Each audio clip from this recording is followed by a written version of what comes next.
दोस्तों, सुशांत सिंह राजपूत के केस में लगातार अपडेट पर अपडेट हो रहे हैं। सिद्धार्थ पिठानी सलाखों के पीछे है और नौकर नीरज और केशव से भी एनसीबी सख्ती से पूछताछ कर रही है और बहुत संभव है कि बहुत जल्द इन दोनों को भी पकड़ लिया जाए, गिरफ्तार कर लिया जाए। अब इससे भी बड़ी बात यह है दोस्तों कि सिद्धार्थ पिठानी से एनसीबी बेहद कड़ाई से पूछताछ कर रही है और पूछताछ में पापी पिठानी कई बड़े बड़े राज खोल रहा है, कई बड़े बड़े लोगों के नाम भी बता रहा है। 13 और 14 जून की पूरी कहानी बता रहा है, क्योंकि पिठानी ही ऐसा शख्स है जो कि सब कुछ जानता है और उसके सामने ही सब कुछ हुआ था। और उसी सिद्धार्थ पिठानी का एक ऑडियो भी आया है सामने। घर में था, मैं उसी घर में था। मैं रात को उस 13 के रात को वो मेरे पास आए थे बात करने के लिए। वो हम मेरे कमरे में आए और मुझे पूछा कि बुद्धा तू सोया नहीं क्या। मैं बोला सर अभी मैं सोने वाला हूँ जस्ट, आप क्यों नहीं सो रहे। तो उन्होंने यही बोला था, लास्ट उन्होंने ये बोला था, मुझे मेरी नींद खुल गई। अब पिठानी का ये ऑडियो सिर्फ इतना ही नहीं है, बल्कि आगे और भी बहुत कुछ है और पिठानी बहुत कुछ बोल रहा है। यहाँ तक कि 13 जून की रात को सुशांत को डर लगने लगा था, ये भी इसने कबूला है। तो आपको सुनाते हैं वो पूरा ऑडियो और उस ऑडियो को पूरा डिकोड भी आपके सामने करेंगे। आप भी नए जोश के साथ सुशांत के लिए अपनी आवाज बुलंद करें, हमारी ताकत बढ़ाएं, चैनल के साथ जुड़ें। इस खबर को ज्यादा से ज्यादा लाइक और शेयर कर अपना प्यार और सपोर्ट जरूर दिखाएं। तो पापी पिठानी से लगातार पूछताछ जारी है और एनसीबी सूत्रों के हवाले से खबर है दोस्तों कि पिठानी कई बड़े राज खोल रहा है, बहुत कुछ बता रहा है। इस बार एनसीबी की पूछताछ सामान्य नहीं है, क्योंकि इस बार एनसीबी ने बेहद पुख्ता होकर सारे सबूत और गवाह जुटाकर पापी पिठानी को अरेस्ट किया है और उसी के दम पर तीखे सवाल हो रहे हैं, जिनके जवाब पिठानी दे भी रहा है। अब पापी पिठानी की 1 जून को रिमांड खत्म हो रही है और हो सकता है कि एनसीबी फिर से पिठानी की रिमांड मांग ले। लेकिन इस बीच पापी पिठानी का ये ऑडियो सामने आया है, जिसमें पिठानी बहुत कुछ बता रहा है, बहुत कुछ उगल रहा है और यहाँ तक कहने लगा है कि सुशांत कुछ कहना चाहते थे, उन्हें डर लगने लगा था 13 जून की रात को। तो आप भी पहले ये पूरा ऑडियो गौर से, ध्यान से सुन लीजिए। घर में था, मैं उसी घर में था। मैं रात को उस 13 के रात को वो मेरे पास आए थे बात करने के लिए। वो हम मेरे कमरे में आए और मुझे पूछा कि बुद्धा तू सोया नहीं क्या। मैं बोला सर अभी मैं सोने वाला हूँ जस्ट, आप क्यों नहीं सो रहे।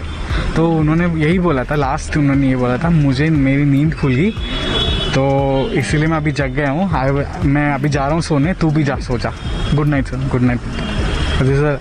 ये आखिरी था और नेक्स्ट डे सुबह मैं उठ के आके नीचे आता हूँ तो केशव मुझे आके बोलते हैं कि सर ने दरवाज़ा अंदर से बात बंद करके रखा है। तो मैंने और दीपेश ने और घर के जितने लोग हैं उन सब ने बहुत ट्राई करा खोलने के लिए, नॉक करके इनको जगाने के लिए एटलीस्ट। फिर वो उन्होंने खोला नहीं, तो हमने सोचा कि कुछ गड़बड़ है। हम एक चाबी वाले को बुलाया, इतने में हमने उनके बहन को फ़ोन कर दिया था। शी स्टार्टेड, उनके घर से वो निकल गई थी अभी। तो चाबी वाला आया, दरवाज़ा खोला और हमने चाबी वाले को भेज दिया और then we entered the room. Then I found him in that state, like hang. तो आपको क्या लगता है, क्या रीज़न हो सकता है आपको? क्या सर वही ना सर, अगर मुझे पता होता ना कि काश मैं उनको पूछा होता। आई नो मैंने वो गलती करा है कि नहीं बात ठीक से अच्छे से बात नहीं करके। अगर मैं उनसे बात करा होता शायद वो मुझे कुछ और चीज़ें बताते या फिर हम कुछ और करने लग जाते, शायद आज वो जिंदा होते। अब पापी पिठानी की और बातों को भले ही कितना माना जाए या ना माना जाए, लेकिन इस बात को जरूर माना जा सकता है दोस्तों कि 13 जून की रात सुशांत सिंह राजपूत कुछ कहना चाहते थे या फिर उन्हें कोई डर सता रहा था, क्योंकि खुद पिठानी ने कहा था कि सुशांत उसके रूम में कभी नहीं आते थे, लेकिन उस रात आए थे और बोला था कि बुढ़ा तू अब तक सोया नहीं। जी हाँ, सिद्धार्थ पिठानी का निकनेम बुढ़ा पिठानी है और सुशांत ने इसी नाम से पिठानी से बात की थी। यानी कि सुशांत कुछ तो कहना चाहते थे दोस्तों, लेकिन सामने सिर्फ आस्तीन का सांप था और हो सकता है कि सुशांत को भी सिद्धार्थ पिठानी पर शक हो और इसीलिए पापी पिठानी से अपने मन की बात, अपने डर की बात पूरी तरह से सुशांत ने ना कही हो।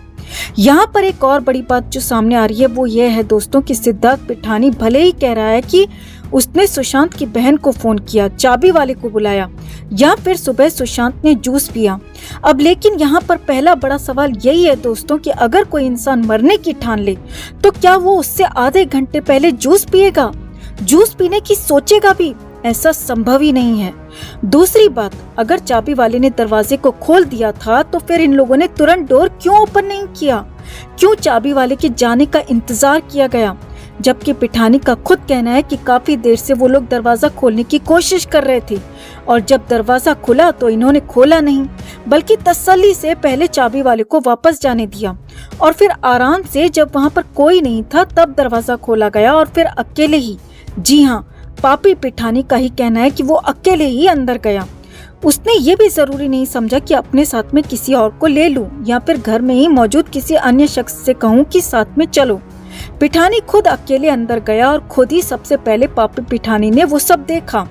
सवाल यही है कि क्या पिठानी और उसकी गैंग को पहले से ही पता था कि अंदर सुशांत सिंह राजपूत लटके हुए हैं या फिर उन्हें मार दिया गया है?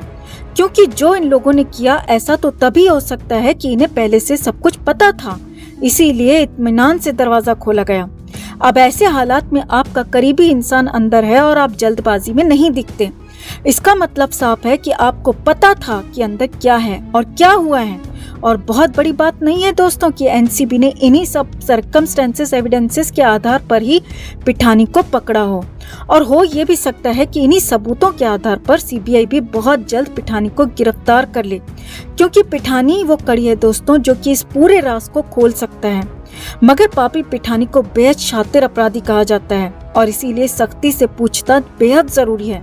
जब तक इसकी अच्छे से कुटाई नहीं होगी ये सच किसी कीमत पर नहीं उगलेगा, और इसीलिए बेहद जरूरी है कि एनसीबी और सीबीआई इस बार इसकी अच्छे से खातिरदारी करें, अच्छे से धुनाई करें और सच उगलवाएं। अगर आपने पिठानी का ये ऑडियो गौर से सुना होगा दोस्तों तो आप सबने इसकी आवाज में घबराहट, एक किस्म का डर जरूर महसूस किया होगा, जिससे ये साफ पता चलता है कि ये पापी पिठानी झूठ बोल रहा है, सच छिपा रहा है, क्योंकि इसे सब कुछ पता है, ये सब कुछ जानता है, मगर ये इतनी आसानी से कुछ भी नहीं बताने वाला। इसीलिए ही इसे 3rd डिग्री देकर उल्टा लटका कर ही पूछताछ करनी होगी। और अगर ये तब भी सच नहीं उगलता है तब इसका नार्को टेस्ट या फिर एटलीस्ट पॉलीग्राफ टेस्ट होना बेहद जरूरी है, जिससे कम से कम इस बार पूरा सच बाहर आ सके। हम दिल से उम्मीद करते हैं कि इस बार ये बचकर ना निकलने पाए। अगर ऐसा हुआ तो एक बार फिर सुशांत का केस लटक जाएगा। इसीलिए हम अपने चैनल के माध्यम से भी एनसीबी और सीबीआई से अपील करते हैं कि प्लीज इस पापी पिठानी से सख्ती से पूछताछ करें, सच उगलवाएं। कमेंट कर आप भी सीबीआई और एनसीबी से यही अपील करें दोस्तों, ताकि हमारी बात को मजबूती मिल सके। जस्टिस फॉर सुशांत के लिए इस खबर को ज्यादा से ज्यादा लाइक और शेयर जरूर करें।